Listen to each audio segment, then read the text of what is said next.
आज हम पढ़ेंगे रेस्पिरेटरी सिस्टम, श्वसन तंत्र। कल हमने पढ़ा था उत्सर्जन तंत्र। तो आपने अगर वाला वीडियो नहीं देखा है उत्सर्जन तंत्र, हमने उसको अच्छे से, बहुत ही अच्छे से प्रीलिम्स के दृष्टि से कंप्लीट किया है। आज हम पढ़ेंगे श्वसन तंत्र, है ना।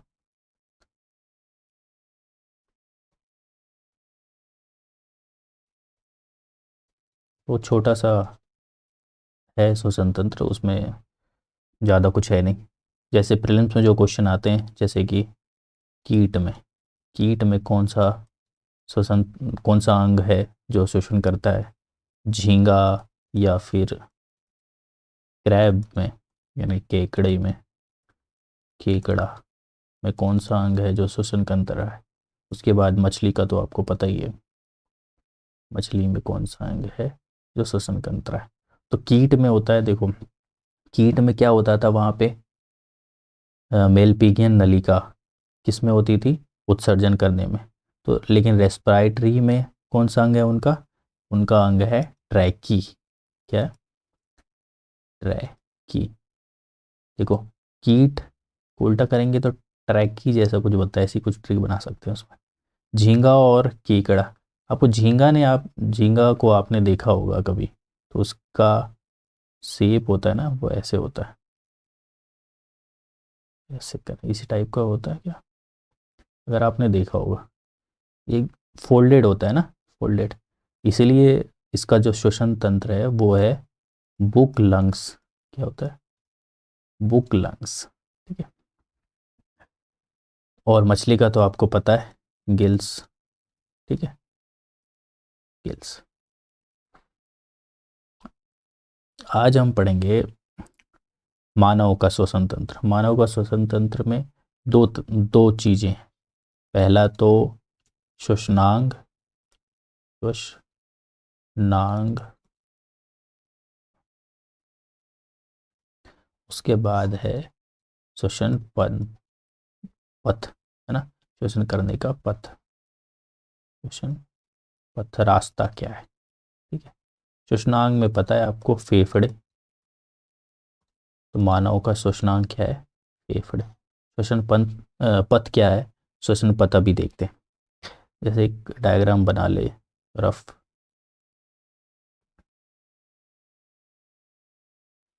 ठीक है, यहाँ से श्वसन तंत्र स्टार्ट होता है अपना।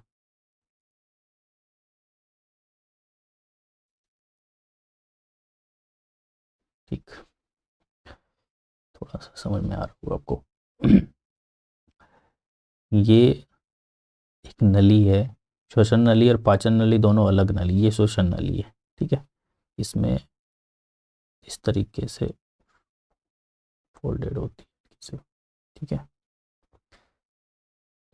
और ये बढ़ जाती है दो भागों में, एक इस साइड एक इस साइड, फेफड़ों में के लिए ना, यहाँ होते हैं फेफड़े।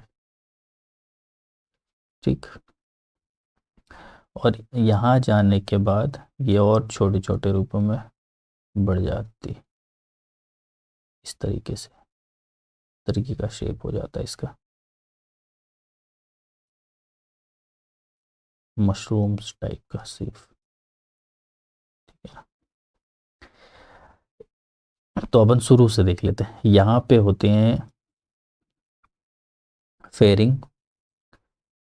फेरिंग, है ना। फेरिंग के बाद यहाँ पे लेरिंग्स भी होते हैं, लेरिंग्स श्वसन पथ के अंदर आते हैं, फेरिंग्स, लेरिंग्स। उसके बाद यहाँ पे वोकल कॉर्ड्स भी होती है, वोकल कॉर्ड्स। इस नलिका को बोलते हैं अपन ट्रैकिया, ट्रैकिया। ठीक है, इसी के सिकुड़ने से अस्थमा रोग होता है, ट्रैकिया के। ठीक, इसको जो जैसे छल्ले जैसे बनाए ना मैंने, इसको बोलते हैं उपास्थि छल्ले। क्या बोलते हैं?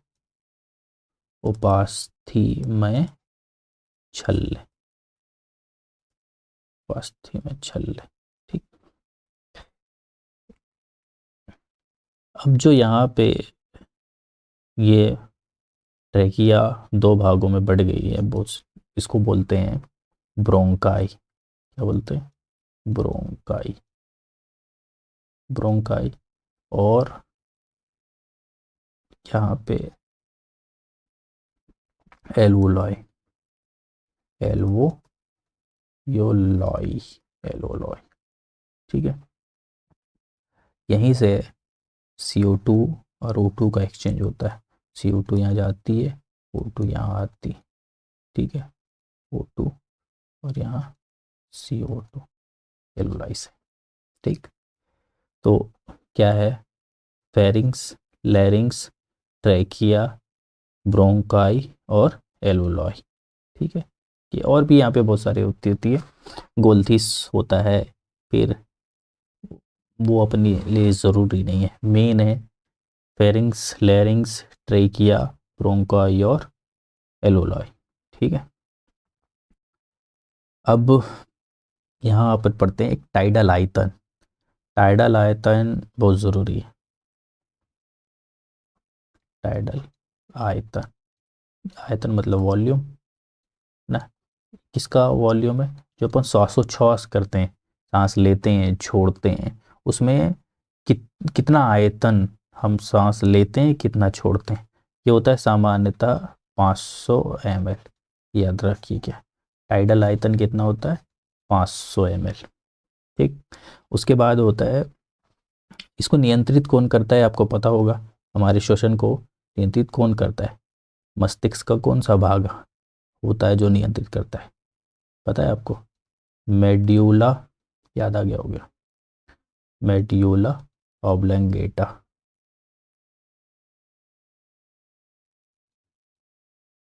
ऑब्लंगेटा, मस्तिष्क का मेडुला ऑब्लंगेटा हमारे श्वसन को नियंत्रित करता है।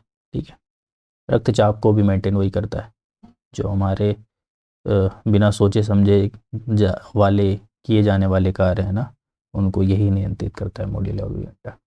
एक और है जो टाइडल आयतन की तरह याद याद रखना है आपको, IRV, है ना, इंस्पायरेटरी रिजर्व वॉल्यूम, मतलब कि हम नॉर्मल तो 500 ml ले छोड़ते हैं, है ना, 500 ml लेते हैं, 500 ml छोड़ते हैं, लेकिन बलपूर्वक, जैसे आप व्यायाम करते हो तो बलपूर्वक सांस छोड़ना पड़ता है ना, तो कितनी सांस छोड़ते हो आप, है ना, उसी को कहते हैं इंस्पायरेटरी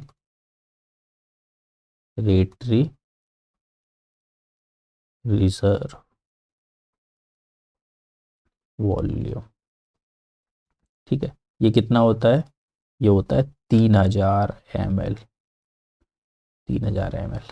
ठीक है, तो जो टाइडल वॉल्यूम कितना हो गया, 1000, नहीं सॉरी, टाइडल वॉल्यूम तो 500 ही है ना, तो टाइडल वॉल्यूम हो गया आपका 500, अगर प्लस IRV कर दें तो ये हो गया 3000। ठीक है, तो ये हो गया 3500 ml।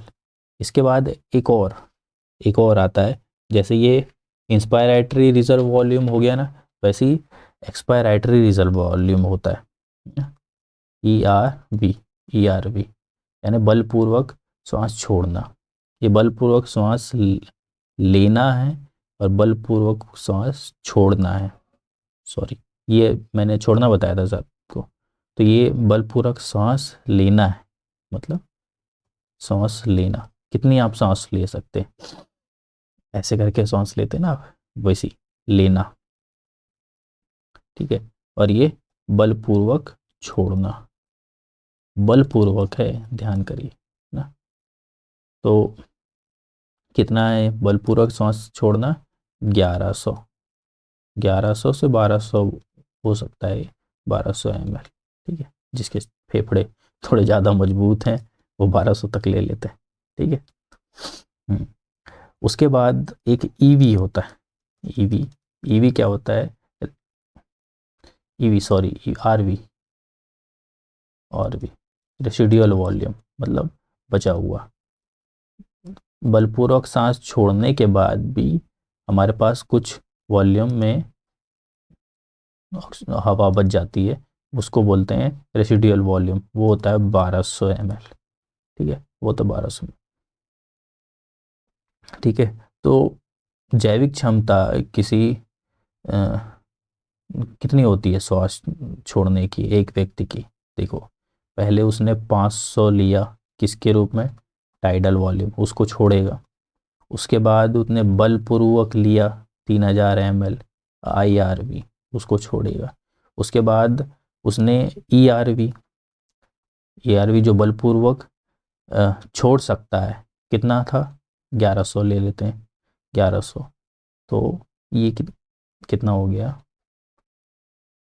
3, 4 और 46, 4600 ml छोड़ सकता है। इसको क्या बोलते हैं?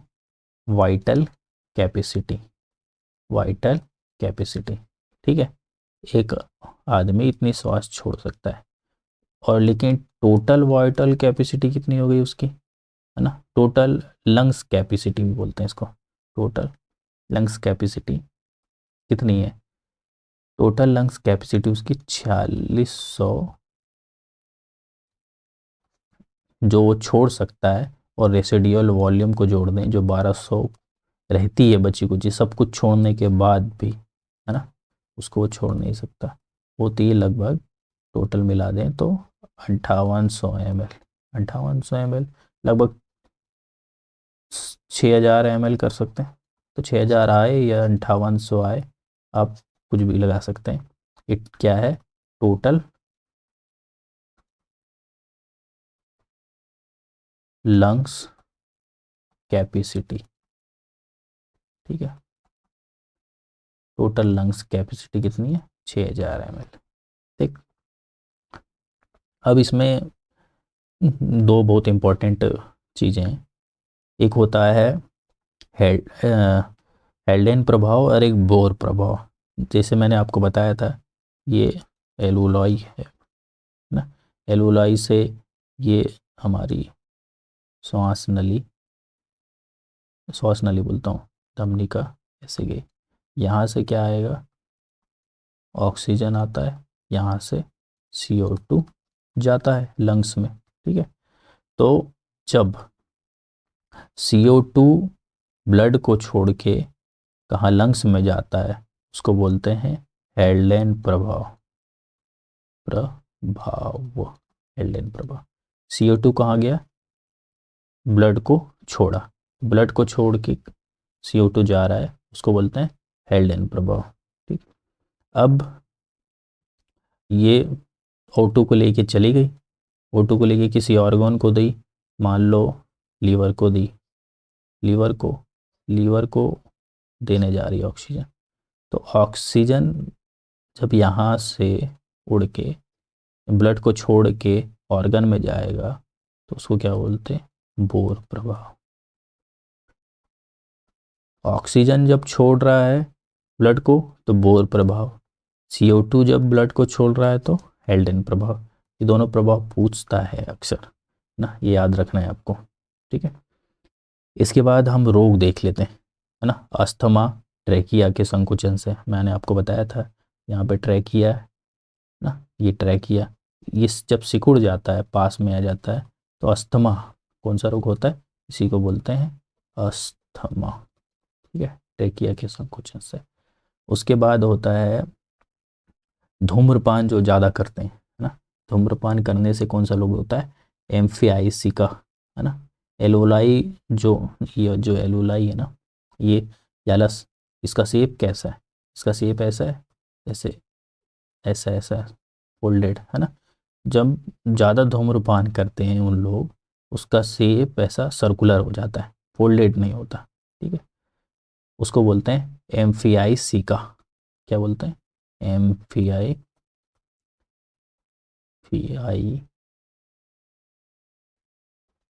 सिका, एम्फियाइसिका। व्यवसायिक रोग आपको पता होगा, ये अक्सर पूछता है, इम्पोर्टेंट है ना। जैसे कि कांच उद्योग, जो कांच उद्योग में कार्य करते हैं उनको कौन सी बीमारी होती है? तो सिलिकोसिस, है ना, सिलिकोसिस। सिलिका होता है कांच में, इसलिए इसको सिलिकोसिस बोलते हैं। जो स्टील उद्योग में काम करते हैं उनका कौन सा रोग होता है? सीडी ओसिस, सिडियोरोसिस, सिडरॉइड एक और है, इसलिए सिडियोरोसिस कहते हैं। ठीक है। कोयले उद्योग में जो कोयला उद्योग में जो कार्य करते हैं उन लोगों को क्या क्या रोग होता है? एंथ्रेकोसिस, जिसको ब्लैक लंग भी कहते हैं, ब्लैक लंग्स या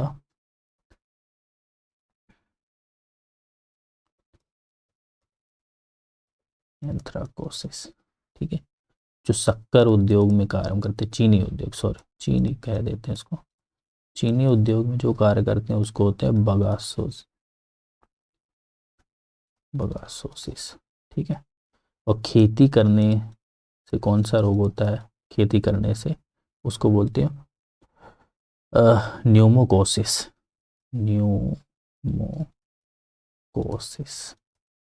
न्यूमोकोसिस, है ना। इसको फार्मर लंग्स भी कहते हैं, फार्मर्स लंग्स, है ना, फार्मर्स लंग्स, न्यूमोकोसिस खेती कारण, चीनी बगासोसिस, बगासोसिस याद रखना है आपको, कोयला ब्लैक लंग्स, एंथ्राकोसिस, स्टील सीडियोरोसिस, कांच उद्योग सिलिकोसिस, सिलिकोसिस। एक बार फिर से देख लेते हैं क्या क्या हमने पढ़ा आज। ठीक।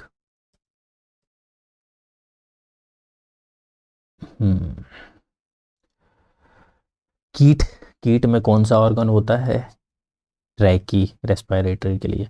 झींगा और केकड़े में, झींगा की शेप याद रखेंगे ना, बुक लंग्स याद रखना। मछली में गिल्स। ठीक है। हम में क्या होता है? फेफड़े। श्वसनांग क्या है हमारा? फेफड़ा। ठीक। उसके बाद श्वसन पंथ में फेरिंग्स, लेरिंग्स, ट्रेकिया, ब्रोंकाई, एलुलाई, ये सब आते हैं। ट्रेकिया की संकुचन से अस्थमा रोग होता है। ठीक है। अब फिर क्या होता है? टाइडल आयतन याद रखना है। टाइडल आयतन कितना? 500 ml, जो अपन नॉर्मल श्वासोच्छ्वास में जो छोड़ते हैं। ठीक है। और ज़बरदस्ती, मतलब ज़बरदस्ती का मतलब जानबूझ के हम कोई सांस लेना चाहें तो कितनी ले सकते हैं? 300 ml। ठीक है। उसके बाद ज़बरदस्ती हम छोड़ना चाहें तो कितनी छोड़ सकते हैं? 1100 ml और छोड़ सकते हैं। उसके बाद जो रिजर्व बची रहती है सब कुछ छोड़ने ओढ़ने के बाद भी, वो कितने? 1200 ml। तो सबको मिला दें तो वाइटल कैपेसिटी कितनी होती है? तो टाइडल वॉल्यूम 500, आईआरवी 3000 और ईआरवी 1100, 4600 ml। और टोटल वाइटल कैपेसिटी यानी टोटल लंग्स कैपेसिटी बोलते हैं इसको, टोटल लंग्स कैपेसिटी कितनी हो गई? लगभग 6000 ml। ये याद ही रखना है आपको ना, ये पूछ लेता है कभी कभी। और फिर हेल्डेन प्रभाव और बोर प्रभाव। हेल्डेन प्रभाव क्या होगा? CO2 जब ब्लड से अलग होके फेफड़े में जाता है। आप इसको बस इतना याद रखना है कि CO2 अलग मतलब हेल्डेन, और O2 अलग मतलब बोर। ठीक है। जैसे बोर आप लिखोगे ना तो वो आता है बोर, तो ऑक्सीजन से रिलेट कर सकते हैं उसको। ठीक है।